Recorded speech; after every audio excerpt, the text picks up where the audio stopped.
الحمد لله الذي نحمده ونستعينه ونستغفره ونؤمن به ونتوكل عليه ونعوذ بالله من شرور أنفسنا ومن سيئات أعمالنا من يهده الله فلا مضل له ومن يضلله فلا هادي له ونشهد أن لا إله إلا الله وحده لا شريك له ونشهد أن سيدنا ونبينا ومولانا محمدا عبده ورسوله الذي أرسل بالحق بشيرا ونذيرا. أما بعد فقد قال سبحانه وتعالى في كلامه المجيد فأعوذ بالله من الشيطان الرجيم بسم الله الرحمن الرحيم لن تنالوا البر حتى تنفقوا مما تحبون وما تنفقوا من شيء فإن الله به عليم. صدق الله مولانا العظيم وصدق رسوله النبي الكريم الأمين ونحن على ذلك لمن الشاهدين والشاكرين والذاكرين والحمد لله رب العالمين. وقال سبحانه وتعالى في شأن حبيبه إجلالا وإكراما إن الله وملائكته يصلون على النبي يا أيها الذين آمنوا صلوا عليه وسلموا تسليما. اللهم صل وسلم وزد وبارك على سيدنا ونبينا ومولانا محمد وعلى آله وأصحابه وأتباعه إلى يوم الدين. اللهم صل على سيدنا ومولانا محمد وعلى آله وأصحابه وأزواجه وذرياته وأهل بيته سلم تسليما كثيرا كثيرا. اللهم صل على سيدنا مولانا محمد النبي الأمي وعلى آل سيدنا مولانا محمد النبي الأمي الذي قرنت البركة بذاته ومحجاه وتعطرت العوالم بطيب ذكره ورياه.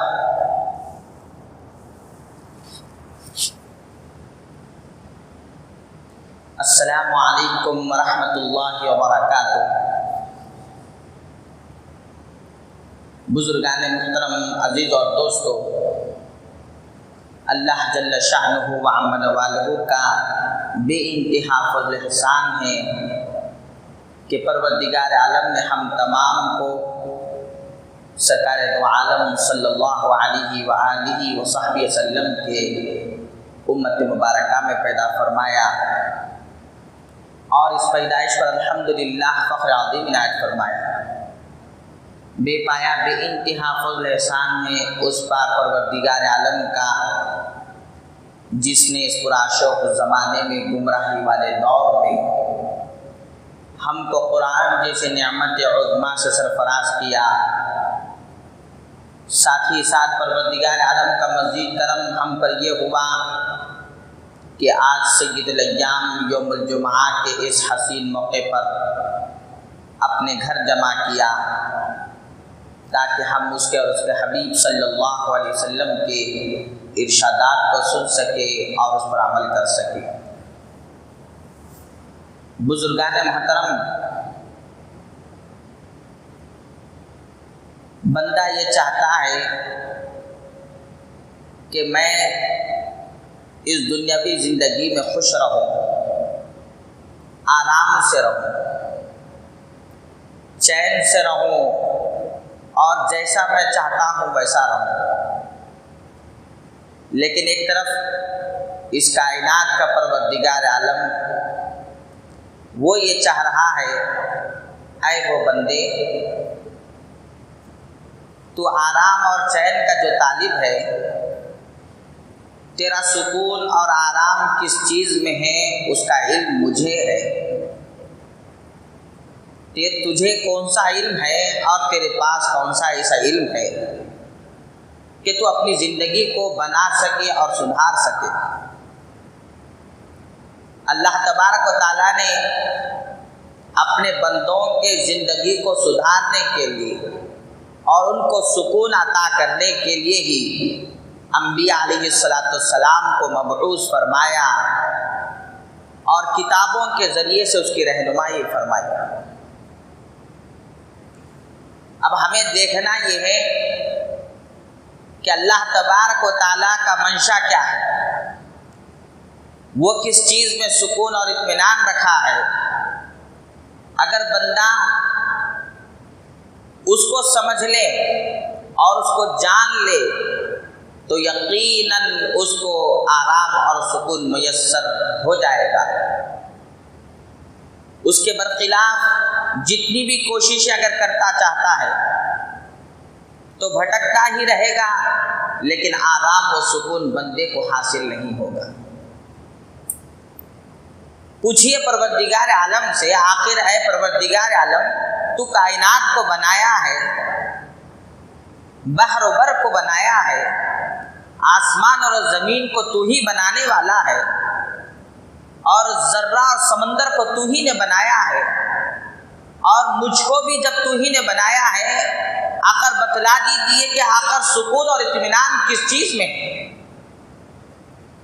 تو پروردگار عالم کا جواب ہوتا ہے، یا ابن آدم ان رضیت بما قسمت لک ارحت قلبک وبدنک۔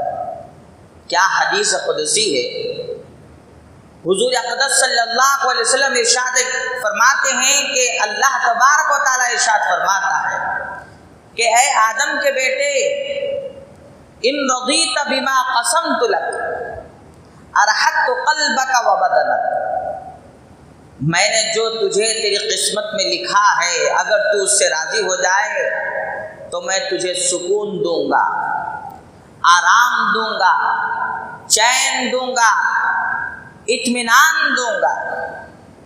میں نے جو تیری قسمت میں لکھا ہے تو اس سے خوش ہو جا۔ ان رضیت بما قسمت لک، تیری قسمت کو جو میں نے لکھا ہے اگر تو اس سے خوش ہو جائے، راضی ہو جائے، ارحت قلبک وبدنک، تو میں تجھے راحت پہنچاؤں گا، تیرے دل کو بھی اور تیرے بدن کو بھی۔ کیا حدیث قدسی ہے۔ آج ہم دیکھیں جب انسان کے سامنے مسائل آتے ہیں تو اس کا دماغ الجھ جاتا ہے، ٹینشن میں پڑ جاتا ہے اور بے اطمینانی کیفیت طاری ہو جاتی ہے، اور اس کے سامنے دو راہیں آ جاتی ہے کہ میں یہ کروں کہ یہ کروں۔ اس کو سمجھ نہیں آتا کہ آخر میں کون سا کام کروں۔ اللہ تبارک و تعالیٰ ارشاد فرما رہا ہے، اے بندے تو میری قسمت پر خوش ہو جا، راضی ہو جا، میں تیرے دماغ کو بھی سکون پہنچاؤں گا، تیرا بدن بھی صحت مند رہے گا۔ آج بیماریاں کتنی بڑی ہوئی ہیں، اس کی سب سے بڑی وجہ یہی ہے کہ انسان اطمینان میں نہیں، انسان اپنے رضا سے خوش نہیں، انسان اپنی قسمت پر ہمیشہ نالاں ہے اور ناراض ہے۔ یہ پروردگار عالم کا ارشاد گرامی کے جو خلاف ہماری زندگی گزر رہی ہے، اسی وجہ سے ہماری زندگی بے اطمینانی ہو چکی ہے۔ اور پروردگار عالم پھر آگے کہتا ہے، حدیث قدسی ہے، ارشاد تو پروردگار عالم کا ہے، زبان سرکار دو عالم صلی اللہ علیہ وسلم کی ہے، اس کو حدیث قدسی کہتے ہیں۔ وَإِن لَّمْ تَرْضَىٰ بِمَا قَسَمْتُ لَكَ سَلَّطْتُ عَلَيْكَ الدُّنْيَا وَمَا فِيهَا۔ اے وہ بندے، اگر تو میری قسمت پر خوش نہیں ہوا، اس سے اطمینان نہیں ہوا اور اس پر راضی نہیں ہوا، تو یاد رکھ لے دنیا تجھ پر مسلط کر دوں گا، تو اس کا غلام بن جائے گا۔ گویا کہ اس کے ہاتھ اور پیر دنیا کی مشغولیت میں پڑے ہوئے رہیں گے، زنجیروں میں جکڑے ہوئے رہیں گے، نہ وہ اللہ کی عبادت سکون سے کرے گا، نہ اپنی دنیاوی مشغلہ کوئی سکون اور اطمینان سے کر سکے گا۔ آج یہی ہماری حالت ہو گئی کہ انسان کے پاس سب کچھ ہے، مال ہے، زر و بحر ہے، اور اس کے پاس مال و متاع ہے، اور ایئر کنڈیشن گھر ہے، ساری چیزیں ہیں، ساری سہولیات ہے، پانی ہے، چاول ہے، اور مہینہ بھر کا راشن ہمارے گھر میں ہے، لیکن کیا بات ہے ہمارا دل مطمئن کیوں نہیں؟ وجہ یہی ہے کہ انسان مولا کے دیے ہوئے قسمت پر خوش نہیں۔ اللہ کے رسول صلی اللہ علیہ وسلم نے ارشاد فرمایا، اے وہ بندو، ذرا کم سے کم تو تم اپنے آپ کو تو نہ دیکھو، اپنے آپ کو بھی نہیں دیکھے، کم سے کم اپنے پرندوں کو تو دیکھو، ان کبوتروں کو دیکھو، ان پرندوں کو دیکھو، وہ کیسے پروردگار عالم کی خدمت پر خوش ہیں۔ لو انکم تتوکلون حق توکلہ لرزقتم کما ترزق الطیر تغدو حماسا وتروح بطانا۔ کیا حدیث ہے! حضرت سیدنا فاروق اعظم رضی اللہ تعالیٰ عنہ اس کے راوی ہیں، فرماتے ہیں، اے وہ بندو، اگر تمہیں بھروسہ کرنا ہے تو ان پرندوں کے جیسا اپنے پروردگار عالم پر بھروسہ کرو۔ وہ اپنے گھونسلوں سے نکلتے ہیں اس حال میں کہ ان کے پیٹ خالی ہوتے ہیں، اور جب وہ اپنے گھونسلوں کو واپس آتے ہیں تو ان کے پیٹ بھرے ہوئے ہوتے ہیں، اور تمہارے پاس تو تمہارے اپنے گھروں میں، یعنی اپنے گھروں میں مہینے بھر کا سودا ہے، لیکن اس کے باوجود بھی خدا کی ذات پر بھروسہ نہیں۔ پرندوں کے گھونسلوں میں اور ان کے گھروں میں کچھ اذوقہ نہیں، جینے کا کوئی سرمایہ نہیں، لیکن اس کے باوجود وہ خوش ہیں اور سبوح اور قدوس کی تسبیح بیان کرتے ہیں۔ اور ہم بندے ہو کر، اشرف المخلوقات ہو کر، اور اتنی کائنات میں سب سے زیادہ عظیم انسان ہو کر بھی وہ بھروسہ نہیں ہے جو ایک پرندے کو اللہ تبارک و تعالیٰ نے دیا ہے۔ وجہ یہی ہوئی کہ انسان اپنی قدر کو نہیں پہچانا۔ بزرگان محترم، اسی لیے ہمیں چاہیے کہ اگر بندے کو خوش رہنا ہے تو اس پروردگار عالم سے پوچھے کہ آخر اے اللہ، میں کیسے خوش رہوں؟ اللہ یہ کہنا چاہ رہا ہے، اے بندو، اگر تمہیں خوش رہنا ہے تو میں جیسا بولا ہوں ویسا کرو، میں جیسا حکم دیا ہوں ویسا کرو، میرے محبوب جیسا کرتے ہیں ویسا کرو، میرے محبوب جس طرح عمل کرتے ہیں ویسا کرو، میرے محبوب کا فرمان جس طرح ہے اس فرمان کے تم جو ہے اتباع کر لو، تمہیں ہمیشہ ہمیشہ تم پر رحم کیا جائے گا۔ کیا فرمایا قرآن پاک نے؟ وَأَطِيعُوا اللَّهَ وَالرَّسُولَ لَعَلَّكُمْ تُرْحَمُونَ۔ تم اللہ اور اس کے رسول کی اطاعت کرو، تم پر رحم کیا جائے۔ رحم اس شخص پر ہوتا ہے جو اللہ کا محبوب بندہ ہوتا ہے، جو اللہ کو ناراض کرنے والا بندہ ہوتا ہے، اللہ اس پر رحم نہیں، لعنت برساتے۔ اب دیکھیے، اب یہ جو کربلا کا جو میدان ابھی ہمارے آنکھوں سے ہمارے سامنے ہے، وہ واقعہ جو پیش آیا ہے، آخر وہ واقعہ کس چیز کو یاد دلا رہا ہے؟ ان کے پاس کون سی چیز کی کمی تھی؟ ان کے پاس کون سی چیز کی جو ہے کمی تھی کہ وہ لوگ اپنے گھر بار کو چھوڑ کر کربلا کے میدان میں آ گئے؟ کیا ان کو عزت کی ضرورت نہیں تھی؟ کیا ان کو مال و متاع کی ضرورت نہیں تھی؟ کیا ان کو دنیا کی کوئی خواہش تھی؟ نہیں تھی۔ انہوں نے ہر چیز کو قربان کر دیا جو دل چاہتا ہے، اور اللہ کے اس رضا پر اور اللہ کی اس قسمت پر اپنی زندگی کو لٹا دیا۔ کیا بتلایا؟ کیا ان کے اختیار میں نہیں تھا کہ پانی کو 2 منٹ میں قبضہ کر لے؟ کیا ان کے اختیار میں نہیں تھا کہ دشمن پر آندھی بھیج دے اور دشمن ہلاک ہو جائے؟ روایتوں میں بات آتی ہے، جب حضرت سیدنا امام عالی مقام حضرت سیدنا امام حسین رضی اللہ تعالیٰ عنہ کربلا کے میدان میں تھے، اس وقت جنات کا قافلہ آتا ہے اور اس میں سے سردار آتا ہے اور کہتا ہے، شہزادے حکم دے دیجئے، میرے ساتھ یہ جنات ہیں اور میں ان کا سردار ہوں، آپ کا ایک اشارہ کافی ہے، دشمنوں کو تہتیز کر دوں گا اور آپ کے ساتھ رہ کر ہم جنگ لڑیں گے۔ امام عالی مقام نے فرمایا، ٹھیک ہے، لیکن یہ تو بتاؤ، کیا تم جو ہے سامنے سے وار کرو گے یا چھپ کے وار کرو گے؟ تو انہوں نے فرمایا، ہم تو جنات ہیں، اور اس عالم کی ہم مخلوق ہے، عالم برزخ کے ہم مخلوق ہے، اور ہمارا تو جو ہے یہاں پر آنا ناممکن ہے، اور ہم ایک جسم کی صورت لے کر آپ کے سامنے آ کر دشمن سے ہم نہیں لڑ سکتے، ہم پیچھے ہی سے وار کر سکتے ہیں۔ تو فرمایا، میرے نانا جان نے فرمایا تھا کہ کبھی تم اپنے دشمن کو بھی دھوکہ مت دو۔ کیا ارشاد گرامی ہے، کہاں پر میدان جنگ میں فرما رہے ہیں کہ میرے نانا جان نے فرمایا تھا کہ تم یاد رکھ لو، دوست کو تو دھوکہ دینا تو دور کی بات ہے، لیکن اپنے دشمن کو بھی کبھی تم دھوکہ مت دو۔ اگر تم پیچھے سے وار کرو گے تو اس کا مطلب یہ ہے کہ میں اپنے دشمن کو دھوکہ دے رہا ہوں۔ آج ہم اپنے بھائیوں کو دھوکہ دیتے ہیں، اپنے بہنوں کو دھوکہ دیتے ہیں، اپنے ماں باپ کو دھوکہ دیتے ہیں، اپنے دوست و اقارب کو ہم دھوکہ دیتے ہیں، اور ہمارے کان پہ جوں تک بھی نہیں دوڑتی۔ ہم دھوکہ دے رہے ہیں اور اس کو ہم کو معلوم ہے کہ ہم دھوکہ دے رہے ہیں، سامنے والے کو نہیں معلوم کہ دھوکہ ہمارے سے ہو رہا ہے یا نہیں ہو رہا ہے۔ بزرگان محترم، اللہ تبارک و تعالی ہمارے کسی عمل سے غافل نہیں۔ بتلانا یہ ہے کہ امام عالی مقام کو سب کچھ اختیار میں تھا، سب کچھ آپ کو میسر تھا، اور یہی نہیں، جنگ بدر میں اور جنگ احد میں فرشتوں کی ٹولیاں اتری تھی، اور اس فرشتوں کی فوج نے کافروں کو شکست دے دی، اور اللہ نے صحابہ کرام کی مدد کر کے دکھا دی۔ قرآن پورا اس واقعے سے بھرا ہوا ہے۔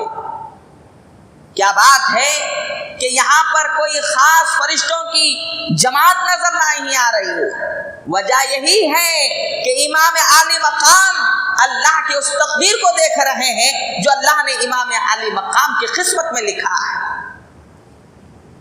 ہماری اگر ہمیں بیمار ہو جائے، ہم صرف بیمار ہو جائے تو ہمارا پینترا بدل جاتا ہے، ہمارا انداز بدل جاتا ہے، ہماری گفتگو بدل جاتی ہے، ہماری عبادتوں میں تغیر آ جاتا ہے، اور ہماری کیفیت بدل جاتی ہے، صرف بیماری جو آ گئی۔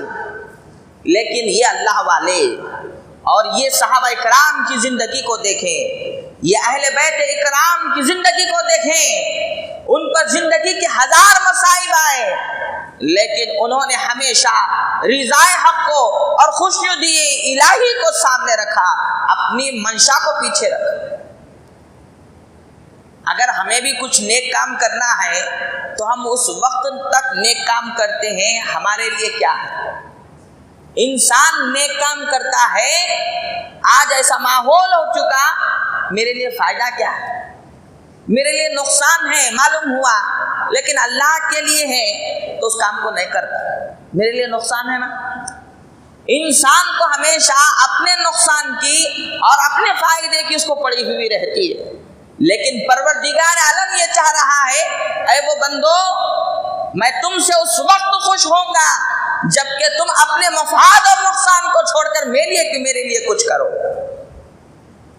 اسی لیے قرآن کی آیت پڑھی گئی خطبے کے دوران، جس میں اللہ تبارک و تعالیٰ ارشاد فرماتا ہے، لن تنالوا البر حتى تنفقوا مما تحبون۔ نیکی اس وقت تک عرش پر پہنچتی ہی نہیں، تمہاری نیکی مجھے چھوتی ہی نہیں، حتى تنفقوا مما تحبون، جس کو تم پسند کرتے ہیں اس کو مولا کی راہ میں قربان نہ کر دو۔ ذرا دیکھیے تو صحیح ہم کس چیز کو پسند کر رہے ہیں۔ اللہ تبارک و تعالیٰ مال کا نام نہیں لیا یہاں پر، ہم بھی نہیں لے سکتے ہیں، مال ہی نہیں بلکہ بندے کے پاس جو کچھ ہے وہ سب مولا کا دیا ہوا ہے، عطیہ ہے۔ اللہ یہ کہہ رہا ہے جو تمہاری پسند ہے اس پسند کو قربان کرو، مما تحبون، جس کو تم پسند کرتے ہو اس چیز کو قربان کرو۔ بہت سے ہم میں سے ایسے ہیں کہ وہ یہ سمجھتے ہیں کہ اگر یہ گھر بنا لیے تو میرا کام ہو جاتا، اور بچیوں کی شادی ہو گئی تو میں آرام سے رہوں گا، اور میرا یہ فلاں کام ہو گیا، بینک بیلنس ہو گیا، اور یہ دکان میری اچھی سج گئی تو میں آسانی میں آ جاؤں گا اور میں اچھا رہوں گا۔ لیکن یاد رکھ لیجئے اللہ تبارک و تعالیٰ نے صاف انکار کر دیا، اے وہ بندو تم ہرگز اس وقت خوش نہیں رہ سکو گے، شرط یہ ہے جو تم پسند کرتے ہو وہ مولا کے لیے چھوڑ دو، وہ مولا کے لیے قربان کر دو، اپنے پروردگار عالم کے لیے دے دو۔ کیا قرآن ہے! چنانچہ یہ آیت کا شان نزول اس طرح ہے کہ ایک صحابی اپنے باغ میں عالی شاندار باغ، اور وہ باغ ہر طرف سے درخت ہی درخت، اور اس کے درمیان چشمے، پانی کا ہر طرف سرمایہ ہی سرمایہ، اور سرسبز و شاداب باغ، ثمر آور باغ، اور پورے مدینے میں زیادہ کھجور دینے والا باغ اگر مشہور تھا تو وہی باغ تھا۔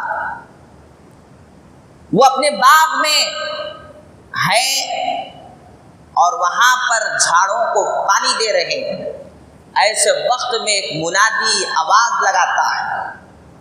سرکار دو عالم صلی اللہ علیہ وسلم کا دستور تھا کہ جب کبھی بھی قرآن کی آیت اترتی تو فوراً حضرت بلال کو بلاتے، بلال آؤ اور اس قرآن کی آیت کو لوگوں کے درمیان جا کر سنا دو۔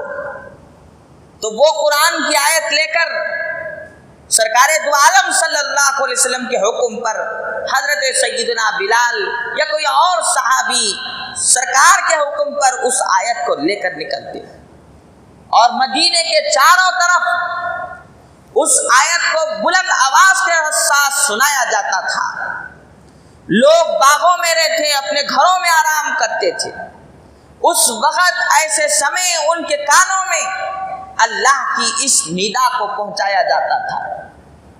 ٹھیک ایسا ہی وقت تھا کہ اس صحابی کے کان میں رکعت گرتی ہے اور منادی آواز لگاتا ہے، لن تنالوا البر حتى تنفقوا مما تحبون، تمہیں نیکی نہیں چھوئے گی اس وقت تک تمہاری چہیتی چیز کو اللہ کی راہ میں قربان کر دو، اور تم یہ بھی جان لو کہ تم سمجھیں گے کہ ہم یہ قربانی دے کر لوگوں کو خوش کریں گے کہ یہ میری چہیتی چیز ہے، لیکن یاد رکھ لو وما تنفقوا من شیء، جو کچھ تم دیتے ہو اللہ اس کو بخوبی جاننے والا ہے کہ تمہاری اصل میں محبوب چیز اور پسندیدہ چیز کیا تھی وہ مجھے معلوم۔ من خیر فإن اللہ بہ علیم، جو کچھ تم دیتے ہو اللہ اس کو بخوبی جاننے والا ہے۔ چنانچہ وہ صحابی اس آیت کو جیسے ہی سنتے ہیں آپ کے رونگٹے کھڑے ہو جاتے ہیں، اور دستاویزات کو فوراً لینے کے لیے اپنے گھر کی طرف جاتے ہیں، بیوی کو ہوشیار کرتے ہیں اور کہتے ہیں فوراً سے اس جو ہے باغ کے دستاویزات دی جائے۔ بیوی کہتی ہے کیا بات ہے، آپ کس چیز میں جلدی کر رہے ہیں، کیوں اتنی جلدی کر رہے ہیں؟ تو فرماتے ہیں کیا تو نے اس آیت کو نہیں سنا کہ لن تنالوا البر حتى تنفقوا مما تحبون؟ فوراً دستاویزات ہاتھ کو تھما دیتے ہیں، ان دستاویزات کو لے کر، ڈاکومنٹس کو لے کر سرکار دو عالم صلی اللہ علیہ وسلم کی خدمت میں وہ صحابی پہنچتے، یا رسول اللہ یہ میرا باغ ہے جس کو میں دل سے چاہتا ہوں، یہ میری من چاہی زندگی ہے جس کے لیے میں نے اپنے اوقات کو قربان کیا، میں اس میں وقت لگایا، میں اس میں اپنی عمر کو کھپایا، اور اس سے بڑھ کر محبوب چیز کائنات میں میری کوئی اور چیز نہیں، یہ آپ کی خدمت میں حاضر ہے، قبول کر لیجئے۔ سرکار دو عالم صلی اللہ علیہ وسلم اس دستاویزات کو لیتے ہی، یہ صحابہ کرام تھے، ان کی زندگی ایسی تھی کہ جیسے ہی قرآن کی آیت کو سنتے تھے فوراً عمل کرتے تھے، وہ سمجھ جاتے تھے کہ اللہ تبارک و تعالیٰ کا منشا کیا ہے۔ یہی نہیں، مشہور بات ہے کہ ایک اور صحابی اپنے باغ میں نماز پڑھ رہے ہیں، اپنے باغ میں نماز پڑھ رہے ہیں، اتنے میں ایک چڑیا آئی، اور وہ اتنا گھنا اور سرسبز و شاداب باغ تھا کہ اس کے درخت کے جو ڈالیاں تھی ایک دوسرے سے ملی ہوئی تھی، اور جیسے ہی وہ چڑی باغ کے اندر آئی کچھ پھل کو کھانے کے لیے، اس کو واپس جانے کے لیے راستہ نہیں ملا۔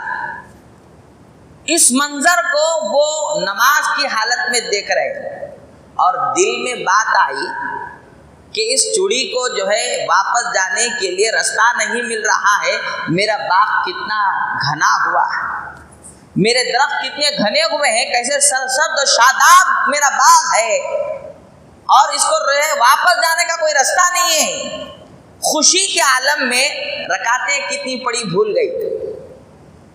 جیسے ہی آپ کو اندازہ ہوا کہ میں نے رکعتوں کو بھول گیا ہے، فوراً آپ کے دل میں بات آئی میں کس وجہ سے رکعت کو بھول گیا، 3 پڑھے یا 4 پڑھے یاد نہیں رہا، تو معلوم ہوا اس باغ کی وجہ سے میں اللہ سے غافل ہو گیا اور یہ میری چہیتی چیز ہے۔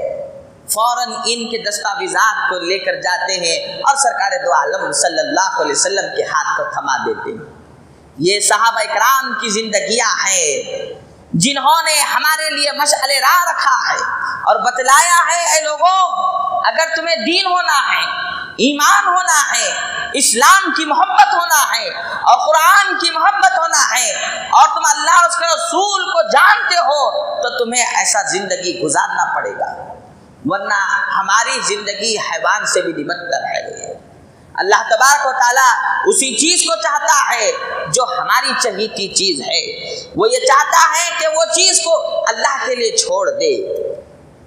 اور اس بیان کا مقصد یہ نہیں کہ ہمارے پاس جو کچھ ہے وہ سب دے دے، بلکہ ہمارے بولنے کا مقصد یہ ہے کہ وہ صحابہ کرام تھے، انہوں نے کر کے بتلایا، ہم ویسا تو نہیں کر سکے تو کم سے کم اپنا وقت دیجیے، اپنا قیمتی وقت دیجیے، اپنا وقت اللہ کے لیے قربان کیجیے، اور کم سے کم اپنی مصروفیت کو چھوڑ کر اللہ کے لیے کچھ مصروفیت بنائیے، اور اپنا مال جو ہے اس مال میں سے کچھ حصہ اللہ اور اس کے رسول کا حصہ بنائیے۔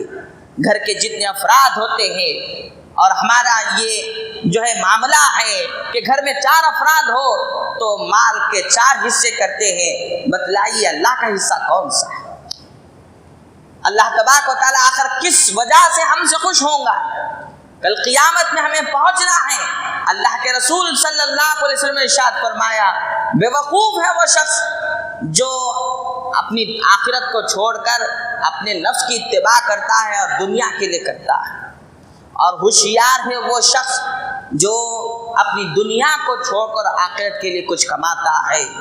الکیأس من دان نفسہ وعمل لما بعد الموت، فرمایا ہوشیار ہے اور جو ہے عقل مند ہے وہ شخص، من دان نفسہ، اپنے آپ کو پہچان لیا کہ میں کتنا خراب ہوں، وعمل لما بعد الموت، اور اپنے عمل کو آخرت کے لیے تیار کر لیا، والعاجز، اور بے وقوف ہے وہ شخص، من اتبع نفسہ ہواہا، جس نے اپنے نفس کی اتباع کی، اور کیا کیا؟ من اتبع نفسہ ہواہا وتمنى علی اللہ الامانی، اور اللہ پر امید رکھ رہا ہے جیسا میں اس دنیا میں خوش ہوں کل قبر میں پہنچنے کے بعد بھی بڑا خوش رہوں گا۔ یہ بڑی بے وقوفی کی چیز ہے۔ اللہ کے رسول صلی اللہ علیہ وسلم ارشاد فرماتے ہیں، تو بزرگان محترم ہمیں سمجھنا چاہیے کہ اللہ تبارک و تعالیٰ نے ہم کو کیسی نعمتیں دی۔ یہ دنیا کی ناز و نعمت، یہ دنیا کی ہر چیز کس نے دی؟ کون ہمیں دیا ہے؟ کیا ماں باپ دیے ہیں؟ کیا کیش و اقارب دیے ہیں؟ یا دوست و احباب دیے ہیں؟ جس کو بھی ہم سمجھتے ہیں وہ بھی کسی کے لیے ہوئے ہیں، کوئی دیا نہیں ان کو۔ اللہ کے علاوہ کوئی کسی کو کچھ نہیں دیا ہے، بلکہ جو کچھ کسی کو دیتا ہے تو پروردگار عالم اپنے مخلوق کو دیتا ہے، اپنے بندوں کو دیتا ہے۔ بزرگان محترم، اسی لیے ہمیں چاہیے کہ اس نعمتوں کو پہچانیں اور پھر اس نعمتوں کو دینے والے کا شکر ادا کریں، اور جو کچھ وہ دیا ہے اس پر راضی رہیں۔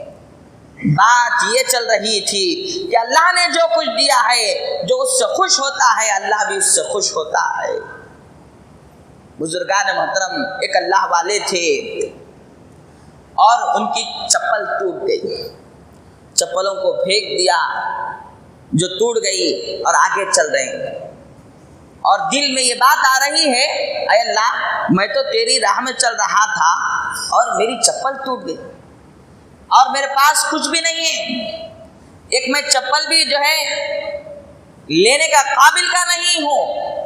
اس بات پر افسوس دل میں ہونے لگا، لیکن آگے چل کے دیکھتے ہیں کہ ایک ایسے بندے کو جس کے پیر ہی نہیں ہیں، جس کے پیر ہی نہیں ہیں، تو فوراً دل میں بات آئی، اللہ کا شکر ادا کیا، اے اللہ میرے تو صرف چپل گئے ہیں، اللہ تو نے تو اس کو پیر بھی نہیں دیا۔